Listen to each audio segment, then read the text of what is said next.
누가복음 22장 39절부터 46절까지입니다. 제가 39절부터 읽겠습니다. 또 그분께서 나가셔서 늘 하시던 대로 올리브산에 가시더니 그분의 제자들도 그분을 따라가더라. 그분께서 그곳에 이르셨을 때에 그들에게 이르시되 너희는 시험에 들지 않도록 기도하라 하시더라. 또 그분께서 그들로부터 돌을 던져 닿을 만한 거리로 물러가서 무릎을 꿇고 기도하시며 이르시되 아버지여 만일 아버지께서 뜻이 있으시거든 이 잔을 내게서 옮기시옵소서. 그럼에도 불구하고 내 뜻이 아니라 오직 아버지의 뜻이 이루어지기를 원하나이다 하시더라. 이에 하늘로부터 한 천사가 그분께 나타나 그분을 강건하게 하더라. 그분께서 고뇌에 차서 더욱 간절히 기도하시니 그분의 땀이 마치 큰 핏방울들처럼 되어 땅에 떨어지더라. 또 그분께서 기도를 마치시고 일어나 자기 제자들에게 오셔서 그들이 슬픔으로 인해 잠든 것을 발견하시고 다 같이요. 그들에게 이르시되 어찌하여 너희가 자느냐? 너희가 시험에 들지 않도록 기도하라 하시더라. 아멘. 자, 여기 44절에 그분께서 고뇌에 차서 더욱 간절히 기도하시니 찾으셨죠? 자, 여기 고뇌라는 말, 기도라는 말, 요걸 제목으로 삼아서 오늘 예수님의 고뇌와 기도 이런 제목으로 여러분에게 말씀을 드리도록 하겠습니다. 예수님께는 좋은 습관이 있었습니다. 그 습관은 기도하는 습관이었습니다. 여기 그 39절에 한번 읽어볼까요? 또 그분께서 나가셔서 늘 하시던 대로 올리브산에 가시더니 그분의 제자들도 그분을 따라가더라. 자, 여기서 늘 하시던 대로 찾으셨죠? 마치 우리가 그 아침, 점심, 저녁을 이렇게 먹는 게 늘 하는 일 아닙니까? 그게 우리의 이제 생활이죠. 그런 것처럼 예수님께는 기도하는 게 늘 하시던 대로 하는 것으로서 그분의 생활이었어요. 그러니까 좋은 습관이죠. 그분의 생활 속에는 이런 기도하는 것이 있었다는 거죠. 여러분도 이런 기도하는 습관이 있으십니까? 없으시다면 먹는 것 이상으로, 먹는 것도 우리가 늘 하던 대로 해야 되잖아요. 기도하는 것도 늘 하던 대로 해야 된다는 것을 아셔야 되겠죠. 자, 예수님에게는 기도처가 따로 있었습니다. 예수님은 갈릴리가 본거지죠. 거기 가버나움에서 예수님이 활동하셨는데 거기를 중심으로 활동하셨지만 한 번씩 예루살렘에 올라오셔야 됐거든요. 그런데 이 예루살렘에 올라오시면 역시 거기서 기도처를 찾으셨어요. 근데 그 기도처가 올리브산이었죠. 누가는 이거를 올리브산이라고 표현했지만 마태나 마가는 이 지역을 겟세마네 그렇게 표현했어요. 그래서 여러분이 가지고 계신 성경에도 제목을 겟세마네 기도 이렇게 붙여놨더라고요. 자, 이게 이 장소, 예수님이 기도하시던 곳이 겟세마네다라고 하는 것은 다 아는 일이 된다라고 하는 거죠. 그럼 겟세마네가 무슨 뜻입니까? 겟세마네는요, 기름 짜는 곳 그런 의미가 있어요. 자, 여기는 기름을 만드는 올리브 나무가 많았던 것 같아요. 그래서 올리브산이라고 이름 붙여지기도 하고, 그래서 기름이 거기서 많이 나오는데 그것 때문에 기름 짜는 곳이라는 의미를 가진 겟세마네 이렇게 붙였던 걸로 보여집니다. 예수님의 기도처는 배반자인 유다가 알까요? 당연히 알죠. 늘 하시던 대로 예수님이 그곳으로 가셨잖아요. 그러니까 가룟 유다도 예수님이 이때쯤 거기서 기도를 거의 끝마치셨을 것이다. 이런 생각을 충분히 할 수 있었던 거죠. 예수님은 잠시 뒤에 죽는다는 걸 아셔요. 그런데 이럴 때 예수님은 죽음을 피해 달아나는 게 아니라 가룟 유다가 찾아올 걸 아는데 그럼에도 불구하고 그에게 숨바꼭질 하듯이 숨는 게 아니라 얼마든지 그가 찾아올 수 있는 그곳으로 예수님이 나가셨다는 거죠. 이것은 예수님께서 그만큼 그것에 대해서 이제 하나씩 하나씩 준비하는 그런 마음으로 다가서고 있다. 그것이 주님이 하실 일이다. 이렇게 생각하고 움직이시는 것을 보여준다라고 할 수 있는 거죠. 예수님에게는 기도 시간이 있었던 거고요. 성경을 보세요. 거기 여러분 45절에 보면 또 그분께서 기도를 뭐라고 돼 있어요? 마치시고 일어났다 그래 돼 있죠. 기도를 마치고 일어났다 그렇게 돼 있어요. 제가 어떤 분의 이야기를 들었을 때 우리는 따로 기도 시간을 가질 필요가 없다라는 소리를 들은 경우가 있었어요. 왜 그러냐면 그분은 우리 안에 이미 주님이 계시기 때문에 내 형편과 처지를 그분이 다 안다는 거죠. 아버지께서 우리의 형편과 처지, 주님이 우리의 형편과 처지를 알고 있는 건 맞습니까? 맞죠? 그래서 그분이 다 아는데 뭐하러 내 안에 그분을 모시고서 계속 기도하느냐라고 하는 거예요. 그래서 그분은 밥 먹을 때도 기도하지 않습니다. 근데 여러분 어떻습니까? 이 성경은 기도를 마치시고 일어났다라고 하면 기도하는 시간을 따로 정해놓고 있었고, 기도를 시작했고, 기도가 진행 중이었고, 이제 기도를 끝내고 일어나는 시간이 있었다는 거죠. 그럼 예수님도 예수님처럼 하나님과 동행하는 분이 어디 있습니까? 그런데 육체가 되셨을 때, 사람이 되셨을 때는 어땠어요? 그분이 몸소치니 이렇게 시간을 내어서 기도를 시작하고 기도를 드리고 기도를 마치고 일어나는 모습을 보여주셨다면 여러분과 저도 그렇게 기도를 시작하고 진행하고 마치고 일어나는 일이 있어야 되는 거죠. 오늘 아침에도 기도하셨습니까? 매일의 삶 속에 여러분에게 이렇게 기도를 시작하고 진행하고 마치고 이런 일이 있기를 바랍니다. 예수님은 우리에게 이런 것들을 보여주는 거죠. 또 여러분, 예수님에게는 기도의 자세가 있었습니다. 어떤 자세입니까? 41절에 이렇게 써 있습니다. 한번 읽어보죠. 또 그분께서 그들로부터 돌을 던져 닿을 만한 거리로 물러가서 뭐라고 돼 있어요? 무릎을 꿇고 기도하시며. 제가 이거를 여러분들에게 요구하기는 좀 어렵더라고요. 젊은 분들은 무릎을 꿇을 수 있죠. 저도 젊었을 때는 무릎을 꿇고 기도하는 것을 좋아했고요.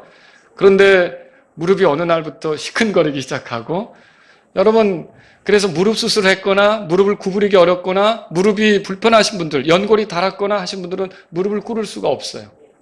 자, 그러면 그런 분들은 앉아서 기도할 수도 있고 서서 기도할 수도 있죠.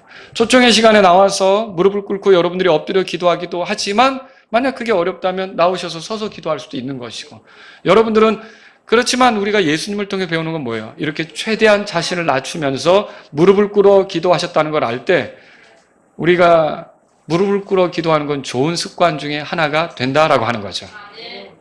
무릎을 꿇어 기도할 수 있는 거죠. 오늘 저는 여러분과 함께 겟세마네에서 있었던 예수님의 기도에 대해서 살펴보고자 합니다. 이 기도를 통해 우리가 예수님이 어떤 분이신지를 더 배울 수 있는 시간이 되었으면 좋겠습니다. 자, 그러면 예수님이 언제 기도하셨는가? 첫 번째로 여러분에게 말씀을 드리고 싶은 게, 예수님은 괴로울 때 기도하셨습니다. 겟세마네로 가실 때 예수님은 아주 슬픈 상황이었습니다. 이렇게 어려울 때 예수님은 어떤 해결 방법을 찾으셨냐면 하늘의 아버지께 기도하는 걸 해결 방법으로 찾으셨던 거죠. 그래서 예수님은 괴로울 때 기도하셨어요. 그래서 저와 여러분들도 여기서 배워야 될 게 뭐냐면, 우리가 힘들 때, 우리가 어려울 때, 우리가 마음이 무너지는 것 같을 때 우리는 거기서 불평을 쏟아내고 원망을 쏟아낼 게 아니라 어떻게 해야 되느냐? 기도하셔야 됩니다. 하나님께 기도하셔야 되는 거죠. 그래서 어려울 때 기도해야 되는 거예요. 예수님이 공생애 중에 슬픔을 표현할 때가 덜어 있기는 했지만 오늘 이 장면처럼 극심하게 슬픔을 표현하는 적은 드뭅니다. 여러분이 여기 누가복음 22장에 이렇게 줄을 거놓고요. 왜냐하면 여기를 또 봐야 되니까. 마태복음 26장으로 가보세요. 마태복음 26장. 이것에 대해서 말해주고 있는 마태의 본문인데 비슷하게 진술이 되고 있습니다. 자, 여기 보시면 37절에 그리고 그분께서 베드로와 세베대의 두 아들을 자신과 함께 데리고 가시며, 자, 그 겟세마네 동산에서 기도하러 가시면서 이제 그 세 명을 더 가까이 데리고 가신 거죠. 근데 이렇게 가시면서 슬퍼하고 마음이 매우 무겁게 되기 시작하더라 그랬어요. 그리고 거기서 멈춘 게 아니에요. 그걸 표현까지 하셨습니다. 38절 다 같이 읽습니다. 그때 그분께서 그들에게 이르시되 내 혼이 심히 슬퍼 심지어 죽을 지경이니 너희는 여기서 머물러 나와 함께 깨어있으라 하시니라. 여러분, 예수님께서 이런 식으로 표현하신 적을 사복음서에서 읽어보신 게 있습니까? 요 이전에. 이 이전에 예수님이 활동하시면서 내가 아주 심히 슬퍼 죽을 지경이다 이렇게 표현하신 적이 있었냐고요? 없었습니다. 그러면 이런 상황은 예수님께서 굉장히 극심하게 슬픔을 느끼고 있고 마음이 무겁고 매우 힘든 순간이다 이렇게 정리할 수가 있는 거죠. 자, 그래서 오늘 본문에 보면 44절에는 뭐라고 써 있어요? 그분께서 고뇌에 차서 더욱 간절히 기도하셨다 그렇게 돼 있어요. 고뇌에 차서. 이 고뇌에 차서라는 말은 심히 긴장한 상태에 있었다는 거죠. 육체적으로, 정신적으로, 감정적으로 아주 힘든 상태에 있었다는 것을 지금 여기서는 고뇌에 차서 이렇게 표현하고 있는 거예요. 내적으로 어떤 갈등이 일어나면서 어려운 형편. 그런데 이때 주님이 뭘 하셨냐면은 기도하셨다. 더욱 간절히 기도하셨다. 이걸 발견하는 거죠. 그래서 저와 여러분들이 혹시 이 자리에서 나는 지금 너무 심히 슬퍼. 죽을 지경입니다. 라고 한다면 그런 순간이 있을 때 죽겠어요 라는 말을 남발할 뿐만이 아니라 예수님도 죽을 지경이었지만 그때 어떻게 하셨다고요? 기도하셨다고 그러죠. 근데 여러분이 죽겠어 라는 얘기만 하고 기도하지 않으면 여러분 예수님처럼 하는 게 아니라는 거예요. 정말 죽을 지경이면 어떻게 하라고요? 예, 기도하라고요. 예수님이 기도하셨다는 거죠. 그래서 우리가 예수님한테 배워야 되는 거예요. 예수님은 더욱 간절히 기도하셨어요. 44절에 그렇게 써 있죠. 이 간절이란 말은 그 말 뜻을 풀어보면 원래 그 말에 어떤 의미가 있느냐? 한계를 넘어서서. 그 말이 내가 이 정도까지 할 수 있다면 거기서 멈추는 게 아니라 더 그런 게 간절이다라고 하는 거죠. 그래서 한계치를 넘겨 기도하는 것을 간절히 기도한다 그렇게 말할 수 있는데 그분이 얼마나 힘들었든지 어쨌든 그분은 더욱 간절히 기도하셨다. 이것을 성경을 통해서 보는 거죠. 그래서 이때 어땠냐면 그분의 몸에서 땀이 쏟아졌는데요. 원래 땀방울은 송송 맺히잖아요. 방울방울 송송 맺히잖아요. 그런데 이게 얼마나 땀이 쏟아지는지 피는 어떻게 해요? 피는 주르르 흐르잖아요. 이렇게 피가 흐르는 것처럼 막 몸에서 사정없이 그렇게 땀방울이 이렇게 흘러내리는 것을 경험하게 되셨던 거죠. 이거는 그분의 극심한 슬픔, 마음의 무거움, 심한 고통, 뭔가 그런 것들을 마음에 가지고서 짓눌리고 있고 압박감을 느끼고 있고 그런 상황이었다는 거죠. 이렇게 힘든 순간 예수님이 어떻게 하셨다고요? 기도하셨다는 거죠. 그래서 내가 죽을 지경이다 라고 했는데 예수님은 거기서 멈추지 않고 심히 간절히 더 이렇게 기도했던 것처럼 저와 여러분들은 어려울 때 어떻게 하셔야겠다고요? 우리가 예수님의 제자 아닙니까? 제자는 배우는 사람이고 우리가 예수님의 제자라면 누구의 제자입니까? 예수님의 제자죠. 예수님이 한 대로 하는 거 아닙니까? 그럼 예수님이 이렇게 심히 고통스러울 때, 심히 슬플 때, 마음이 짓눌릴 때 어떻게 하셨느냐? 죽을 지경인 순간 기도하셨다면 저와 여러분도 예수님처럼 기도하는 삶으로 주님의 제자인 것을 드러낼 수 있기를 바랍니다. 두 번째로 여기 살펴보려고 하는 그러면 예수님이 기도하셨는데 뭘 놓고 기도하셨는가? 아버지께서 주신 잔을 놓고 기도하셨던 걸 알 수가 있어요. 이제 예수님은 유월절 어린 양으로서 돌아가실 거예요. 며칠 뒤면 유월절이 다가오는데 그때 예수님이 이렇게 심경을 토로합니다. 또 이번에 요한복음 12장에 가보세요. 요한복음 12장. 요한복음 12장.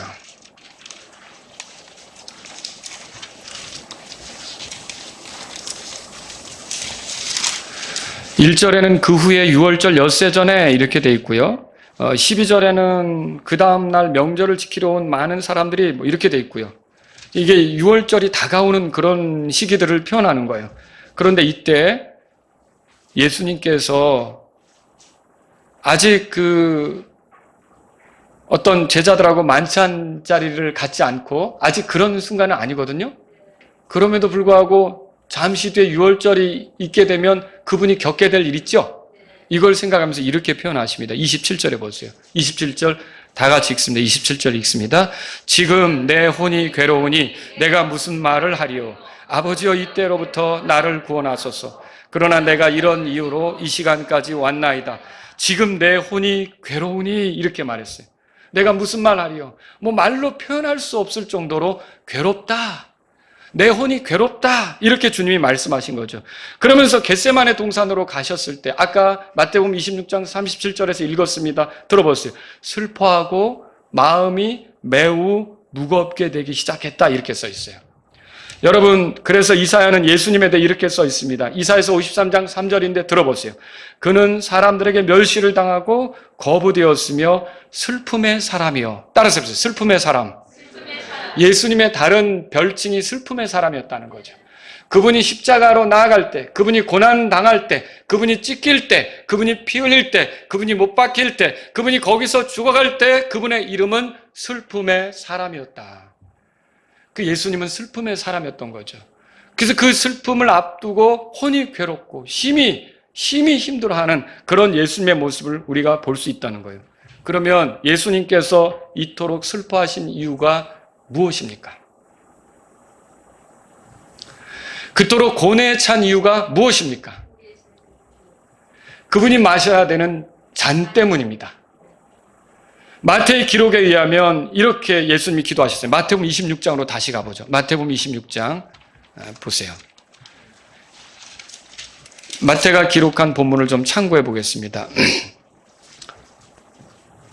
36절에 그때 예수님께서 그들과 함께 겟세마네라 불리는 장소에 이르러 제자들에게 이르시되 내가 저 너머로 가서 기도할 동안 너희는 여기 앉아 있으라 하시니라.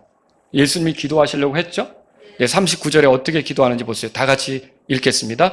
그리고 그분께서 조금 더 멀리 나아가사 자신의 얼굴을 땅에 대고 엎드려 기도하며 이르시되 오 내 아버지여 만일 가능하시거든 이 잔을 내게서 지나가게 하옵소서. 그러나 내 뜻대로 하지 마옵시고 아버지의 뜻대로 하옵소서 하시더라. 가능하시거든 이 잔을 내게서 지나가게 하옵소서 이렇게 요청했죠.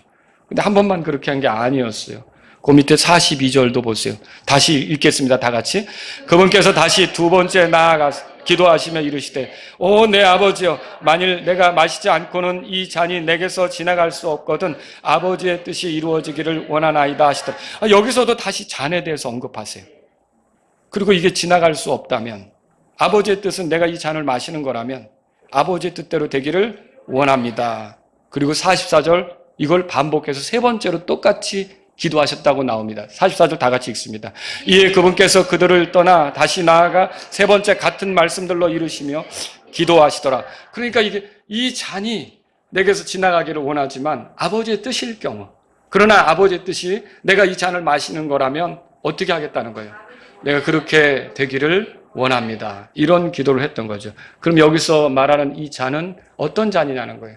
이 잔이 제자들이 주는 잔입니까? 이 잔은 유대인들이 주는 잔입니까? 이 잔은 마귀가 주는 잔입니까? 이 잔은 그러면 누가 주는 잔입니까? 성경을 찾아보세요. 요한복음이니까 그 뒤에 18장에 가보세요. 18장. 성경에 써 있습니다. 자, 가룟 유다가 무리들을 데리고 왔습니다. 그래서 예수님을 잡아가려고 했죠? 자, 근데 이걸 지켜보고 있던 베드로가 가만히 있지 못하고 칼을 뽑았어요. 칼을 휘두른 사실을 여러분 알고 있죠? 그때 예수님께서 네가 나를 위해서 싸우는구나 좋아하시지 않았어요. 11절에 우리 다 같이 읽겠습니다. 11절 읽겠습니다.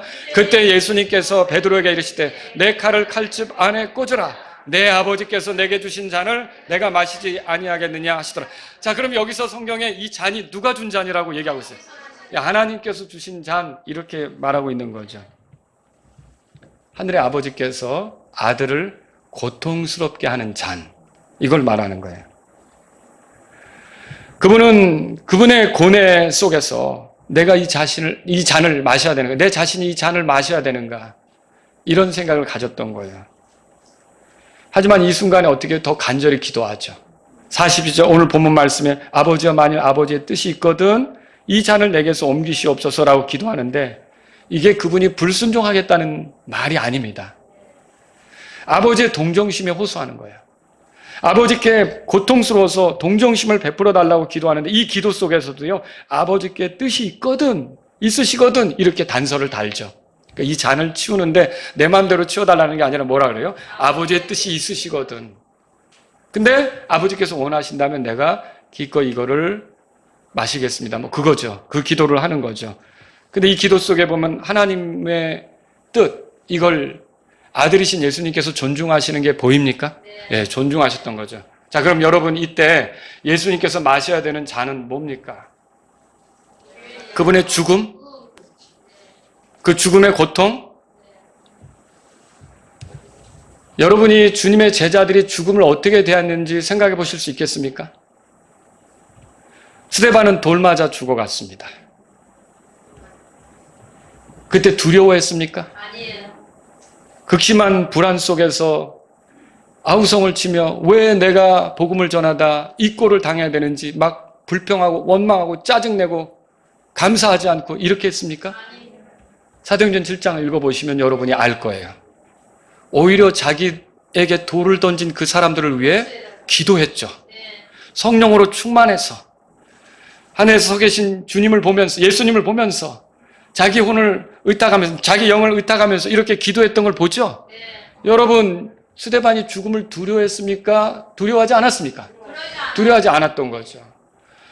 베드로후서 1장 14절에 보면 머지않아 자기가 장막을 벗는다고 그랬어요. 그럼 그게 죽는다는 얘기죠. 베드로가 순교했거든요. 베드로는 순교를 앞두고 편지를 쓰면서 내가 평생에 주님을 위해 살아왔건만 결국 목이 달아나게 생겼으니 끔찍하도다. 어찌하면 좋으랴. 왜 내가 이런 결말에 맞이해야 되느냐. 이렇게 여러분 불평하는 글을 썼습니까? 그런 건 읽을 수가 없어요. 오히려 어떻게 했냐면요. 성도들에게 권면하면서 나그네와 순례자처럼 살아봐라. 그럼 베드로가 죽음을 두려워했습니까?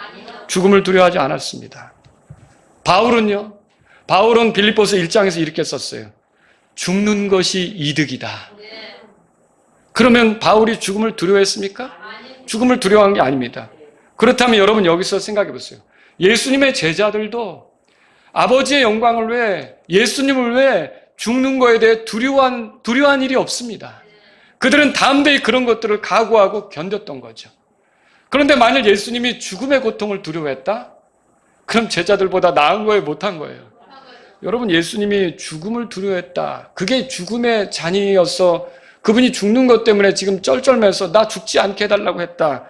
여러분, 이거 아니라는 거죠. 히브리서 12장을 찾아보세요. 주님이 어떻게 하셨는가. 히브리서 12장 찾아보세요. 성경은 뭐라고 말하는지 예수님에 대해서 히브리서 12장 보세요. 2절입니다. 2절. 우리 같이 읽겠습니다. 2절 읽습니다. 우리의 믿음의 창시자요 완성자이신 예수님을 바라보자. 이분께서는 자기 앞에 놓인 기쁨으로 인하여 십자가를 견디사 그 수치를 멸시하시더니 하나님의 왕자 오른편에 앉으셨느니라. 자, 2절 이 말씀을 보면요. 이분께서는 자기 앞에 놓인 기쁨으로 인해, 그 기쁨이 뭘까요? 저와 여러분들이 죄들의 용서를 받는 거예요. 저와 여러분들이 하나님과 화해를 이루는 거예요. 저와 여러분들이 지옥으로 들어가지 않고 예수님의 공로로 하늘로 인도되는 거예요. 저와 여러분들이 영원한 생명을 얻고 하나님과 영혼을 보내게 되는 거죠. 이게 그분에게 기쁨이었어요. 그 기쁨을 생각할 때 십자가를 견디사 그 수치를 뭐라고 써 있어요? 멸시하셨다고 써 있어요. 여러분, 멸시하는 게 뭐예요? 가치를 두지 않는 거죠. 외면하는 거죠. 존중하지 않는 거죠. 그럼 예수님은 자신의 죽음에 대해서는 가볍게 생각했다는 거죠. 그거 그렇게 힘든 문제라고 생각하지 않았던 거죠. 물론 우리에게 있어서 예수님의 죽음은 심각한 겁니다.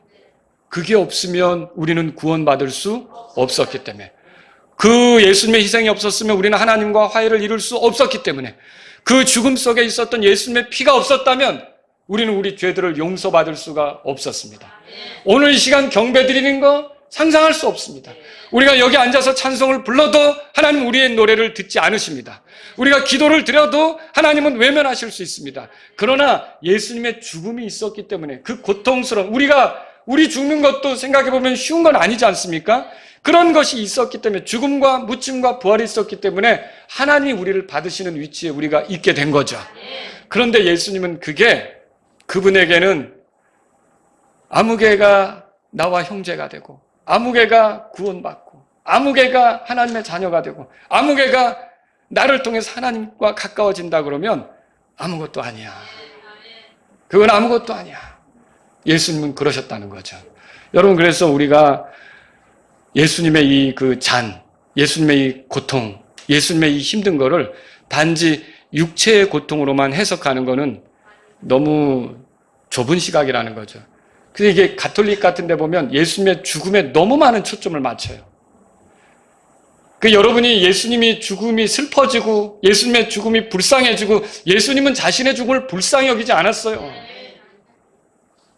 그리고 우리가 제대로 예수님을 믿는다면 뭘 생각해 봐야 될까요? 그 육체의 고통은 정말 엄청난 것이긴 하지만 예수님은 그거를 초월하는 혼의 고통이 있었다는 거죠. 혼의 고통. 그래서 이사야서 53장 10절에 이렇게 써 있어요. 주께서 그의 혼을 죄로 인한 헌물로 삼으실 때, 그의 혼을 죄로 인한 헌물로 삼으실 때 그의 혼이 고통 속에 있었다는 거죠. 자, 그럼 세 번째로 여러분하고 살펴보는 게, 예수님을 기도하게 만든 예수님의 슬픔, 그 혼의 고통이 뭐냐는 거예요. 예수님의 슬픔은 그분이 죄가 되시는 것입니다.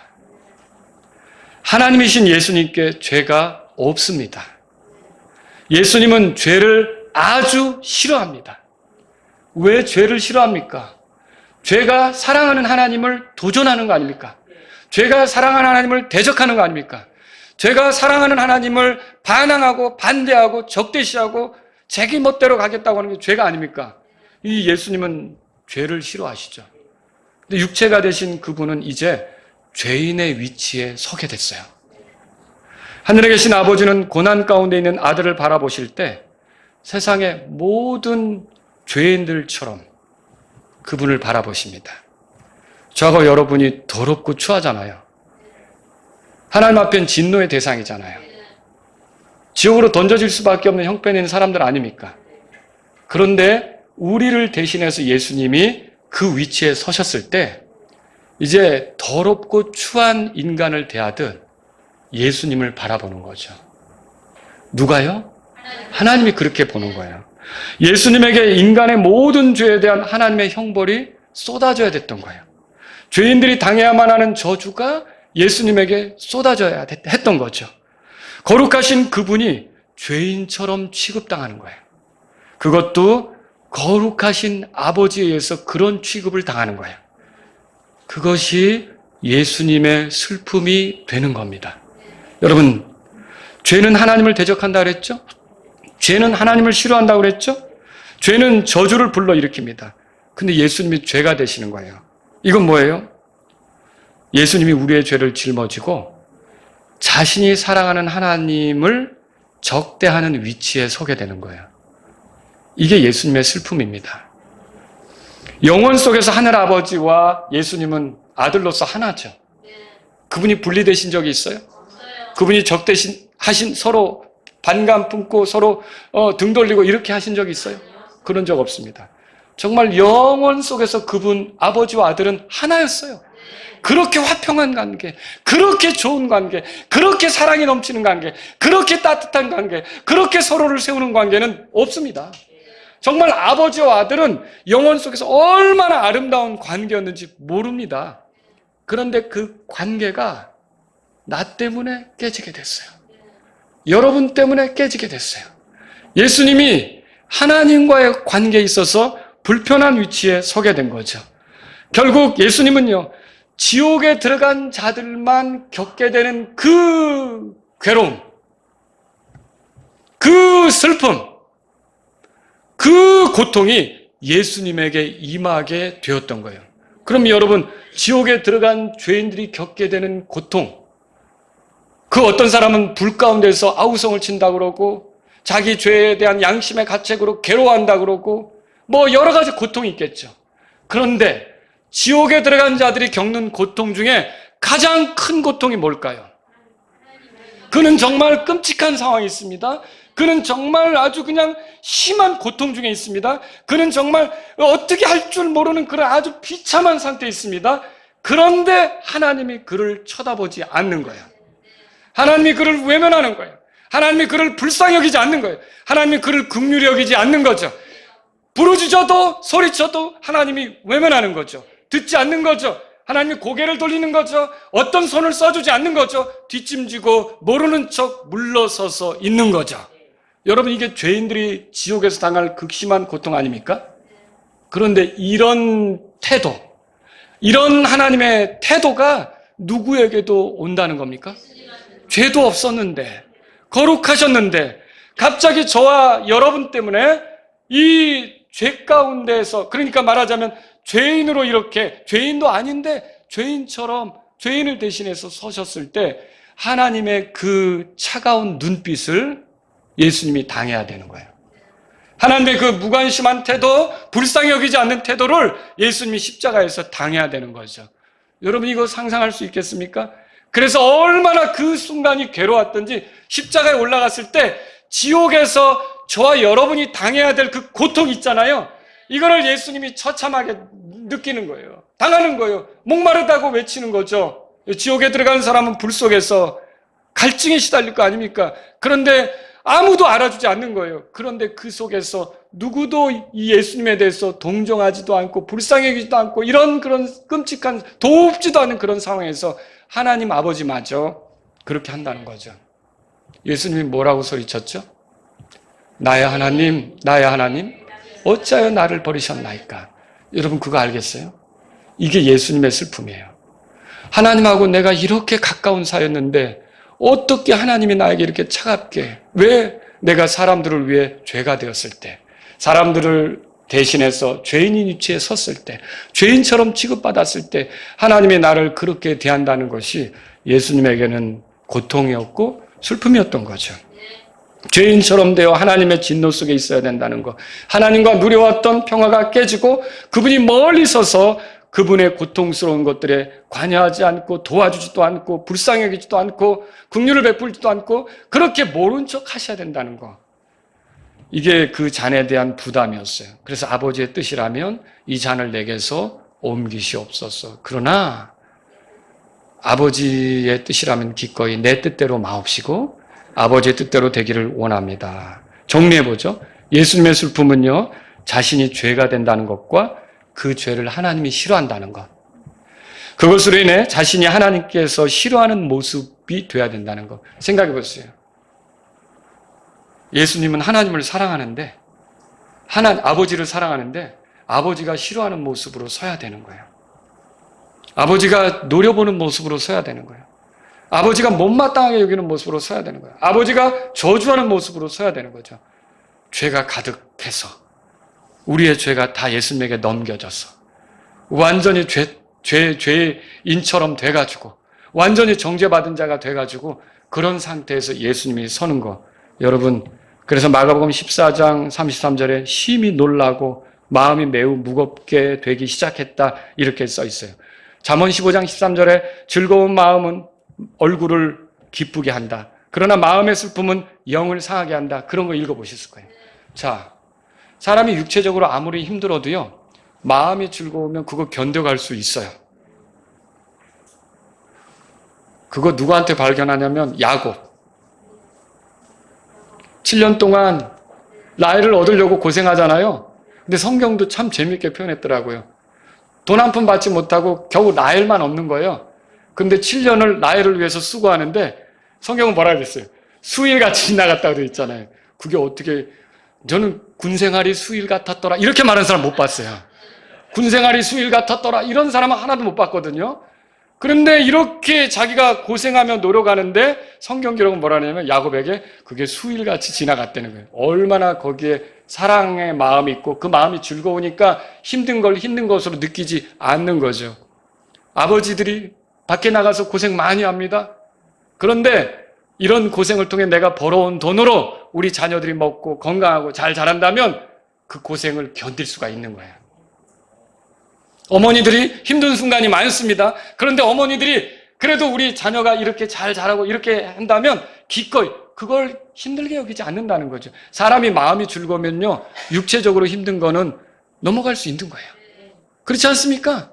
그런데 마음이 힘들면 어떻게 될까요? 오히려 육체까지 탈나고 마음이 힘들면 여러 가지로 문제가 더 많이 생기는 거죠. 근데 지금은 예수님께서 이렇게 마음이 힘든 상태다라고 하는 거죠. 여러분 생각해 보세요. 이제 예수님이 잠시 후면 가룟 유다에게 배반당합니다. 예수님은 가룟 유다에게 친구라고 불렀습니다. 사랑 중에 가장 큰 사랑은 친구를 위해 자기 목숨을 버리는 겁니다. 그 말은 그 순간에도 가룟 유다에게 돌이키도록 기회를 주는 겁니다. 친구인 너를 위해 내가 죽는다는 거죠. 너는 나를 배반했지만 그 죄에서 돌이키라는 기회를 주는 거죠. 그만큼 사랑했던 거죠. 또 종교 지도자들이 우르르 왔습니다. 예수님이 한마디 하니까 내가 바로 그다 라고 하니까 다 뒤로 넘어졌죠. 요한복음에 써 있잖아요. 그 한 부대라고 써 있어요. 한 부대면 한 600명 이상이에요. 그런 무리가 와가지고 예수님 앞에서 다 넘어졌어요. 예수님은 그들을 제압할 수 있었던 거죠. 근데 그들에 의해서 끌려가셨어요. 자, 이제부터 벌어지는 상황에 예수님 편은 없습니다. 예수님을 도울 수 있는 사람도 없습니다. 예수님이 이리저리 매맞을 때, 채찍에 시달릴 때, 등짝이 찢어질 때, 예수님이 그 무거운 나무를 지고 갈보리로 나아갈 때, 한 사람이 대신해서 예수님의 십자가를 지고 가긴 했지만, 결과적으로 그 사람이 대신 죽은 것도 아니고, 죽는 건 누가 죽어야 했습니까? 예수님이 죽어야 됐고요. 그 죽음의 순간에 예수님을 구조해주거나 도와주거나 이럴 수 있는 사람은 아무도 없었습니다. 자, 모두가 등 돌린 이런 상황에서 하나님 아버지만이라도 예수님에게 긍휼 어린 눈길을 주었다면, 동정심 어린 그런 태도로 대해주셨다면, 그런데 그 순간조차도 하나님 아버지는 어떻게 하셨어요? 여러분, 이 순간이 예수님에게 있어서 가장 고독한 순간이라는 걸 아십니까? 아무도 예수님을 돌봐줄 수 있는 그런 사람이 없었던 거고, 하나님조차도 고개를 돌렸던 거죠. 이게 하나님으로부터 버림받는다? 하나님과 멀어진다? 죄 때문에, 저 임동선이의 죄 때문에, 저 아무개 형제의 죄 때문에, 저 아무개 자매의 죄 때문에 이게 하나님하고 이렇게 거리가 난다? 완전히 죄인 취급받아서 지옥에 떨어진 그 사람들이 당해야 될 걸 하나님으로부터 당해야 된다? 이거는 예수님의 혼에 엄청난 고통이었다는 거죠. 그래서 누가복음 22장 오늘 보면 보세요. 42절에 그렇게 기도하신 거예요. 42절에 다 같이 읽겠습니다. 이르시되 아버지여, 만일 아버지께서 뜻이 있으시거든 이 잔을 내게서 옮기시옵소서. 그럼에도 불구하고 내 뜻이 아니라 오직 아버지의 뜻이 이루어지기를 원하나이다. 여러분, 예수님이 이렇게 기도하셨고요. 이 기도 속에 준비가 되셨어요. 이 기도를 다 끝내셨을 때는 어땠어요? 이제는 그리로 나아갈 준비가 되신 거예요. 불안해할 필요도 없었어요. 담담히 죽음으로 나아갈 수 있었고요. 가룟 유다를 맞이할 수 있었고요. 끌려가는데 털 깎는 자 앞에 잠잠한 어린 양같이 그렇게 능히 끌려갈 준비가 되셨고요. 자기 목숨을 요구하는 그 순간 십자가 못 박으라고 외치는 그 군중들 앞에 기꺼이 이제는 자기 목숨을 내주실 수 있는 그런 상태가 된 거죠. 여러분, 예수님은 이렇게 위기 속에서, 어려움 속에서 기도로 그 어려움들을 헤쳐나가며 아버지의 뜻이 이루어지기를 준비하셨던 거죠. 자, 오늘 우리는 예수님의 기도에 대해 살펴보았습니다. 그분에겐 좋은 습관이 있었다고 그랬죠? 어떤 습관입니까? 기도하는 습관이었어요. 그분은 어려운 때 뭐 했습니까? 그냥 죽을 지경이다, 죽겠다 이 소리만 했습니까? 그런 사람은 예수님의 제자가 아닙니다. 오늘날 예수님의 제자는 죽겠다, 그러나 어떻게 하는 거예요? 기도해야죠. 기도하는 사람이어야죠. 왜? 예수님이 그렇게 했으니까. 여러분과 저도요, 기도로 어려움, 위기, 난관 이런 것들을 헤쳐나가실 수 있기를 바랍니다. 오늘 이 말씀을 통해서 여러분들에게 결론적으로 몇 가지 교훈을 드리고 끝내겠습니다. 첫 번째로 드리신 말씀은 고난의 때 기도하시라는 거예요. 예수님은 기도의 본을 보이셨습니다. 신구약 성경이 참 재밌더라고요. 이게 어려울 때 해법이 같아요. 구약 성경 시편 50편 15절, 또 고난의 날에 나를 부르라, 내가 너를 건지리니 내가 나를 영화롭게 하리로다. 고난의 날을 부르라. 부르라는 게 뭐예요? 기도하라는 거죠. 고난의 날에 나를 부르면 내가 너를 건지고 네가 나를 영화롭게 하리라. 주님의 약속이죠. 신약에도 그랬어요. 야고보서 5장 13절에 너희 가운데 고난을 받는 자가 있느냐? 그는 기도할지니라. 고난 받으면 그냥 있지 말고 뭐라고요? 어려우면 기도하라는 거죠. 이 오늘 본 말씀에도 40절에 예수님이 제자들에게 명령하시죠. 너희는 시험에 들지 않도록 기도하라. 또 46절에도 보세요. 너희가 시험에 들지 않도록 일어나 기도하라. 기도는 어려운 때 필요한 겁니다. 유혹에 넘어지지 않도록 우리에게 필요한 건 기도예요. 그리스도인 앞에는 사탄이라는 시험하는 자가 있어요. 그 시험하는 자 앞에서 우리가 어떻게 헤쳐나갈 수 있어요? 어떻게 믿음을 지키며 서 있을 수 있어요? 어떻게 하나님의 자녀답게 살아갈 수 있어요? 어떻게 믿음을 표현하면서 살아갈 수 있어요? 우리가 기도하면서 하나님께 신뢰를 표현하고 하나님의 도움을 구하고 하나님을 의지할 때 그게 가능한 거예요. 그래서 저와 여러분들은 어려울 때 은혜의 왕자로 나아가셔야 돼요. 때를 따라 돕는 은혜를 얻기 위해 은혜의 왕자로 나아가셔야 돼요. 하나님은 우리의 돕는 분이십니다. 나의 돕는 분이 계시니 내가 사람을 두려워하지 않는다고 말하는 부분도 있어요. 그러니까 저와 여러분들은요, 어려울 때 낙심할 게 아니라 하나님께 기도하셔야 돼요. 예수님처럼 기도하실 수 있기를 바랍니다. 두 번째로 드리고 싶은 말씀은 죄가 너무 끔찍하다는 것입니다. 예수님은 죄가 가져올 결말이 얼마나 끔찍한지 아셨던 거죠. 그분은 죄인이 아니었어요. 하지만 우리를 대신해서 죄인 취급받으셨죠? 우리의 죄를 짊어지고 죄인이 되셨어요. 그때 죄인처럼 되셨어요. 그때 그분은 하나님으로부터 버림받는다는 것을 알았어요. 이게 너무 싫었던 거예요. 영원히 사랑하는 관계인데 내가 하나님께 차임받듯이 이렇게 하나님이 눈길을 주지 않는 상태, 하나님이 외면하는 상태, 하나님이 무시하는 상태, 하나님이 존중히 여기지 않는 그런 상태가 되다니 이게 예수님께는 너무 힘든 거죠. 그게 공포요, 그게 슬픔이요, 그게 괴로움이었던 거죠. 그렇게 했을 때 여러분 그 순간을 예수님이 겪으면서 우리를 대신하셨는데, 그럼 여기서 중요한 게 있어요. 만약 우리가 죄를 가볍게 여기고 회개하지 않는다, 예수님이 겪었던 공포, 슬픔, 괴로움, 이런 것이 누구 것이 되겠습니까? 예수님은요, 죄인들이 지옥에서 겪게 될 것을 십자가상에서 겪은 거예요. 만일 예수님을 믿지 않고 죄 가운데 회개하지 않고 자기 멋대로 살다가 인생을 끝나면 예수님이 겪었던 극심한 공포와 불안과 두려움과 슬픔이 그의 것이 된다는 거죠. 여러분, 이렇게 보면 죄가 얼마나 끔찍한 것인지를 알겠죠? 저와 여러분들은 이제 구원받았다면 죄를 결코 가볍게 여겨서는 안 돼요. 이 이기심에서 나오는, 이 육신에서 나오는, 이 내 판단에서 나오는, 이 내 고정관념에서 나오는, 이 내 상식에서 나오는, 하나님 말씀과는 상관없는 내 기분에 따른 이런 죄들로 내가 내 사랑하는 가족들을 대하거나 내 사랑하는 지체들을 대하거나 내가 어떤 행동을 악하게 하거나 이런 것들은 정말 끔찍한 일이다. 이거는 비참한 그런 이게 끔찍한 일이다. 죄에 대해서 결코 가볍게 생각하면 안 된다는 거죠. 저와 여러분들은 그래서 더 거룩하게 살아야 된다는 거예요. 죄를 멀리하고 살아야 된다는 거죠. 세 번째로 여러분에게 드리고 싶은 말씀이 있습니다. 하나님의 사랑과 공의는 비방받을 수가 없다는 거죠. 예수님은 우리에게 사랑의 본을 보이셨어요. 우리를 대신해서 고난의 길을 가신 거 아닙니까? 그게 하나님께서 우리를 얼마나 사랑하시는지를 보여주신 예가 되는 거죠. 십자가, 예수님의 죽음, 묻힘, 부활은 하나님이 우리를 사랑하신 그 표시예요. 여러분, 우리가 이 예수님을 통해서 하나님의 사랑을 진하게 느끼는 거죠. 하나님이 우리를 사랑하신 거 맞죠?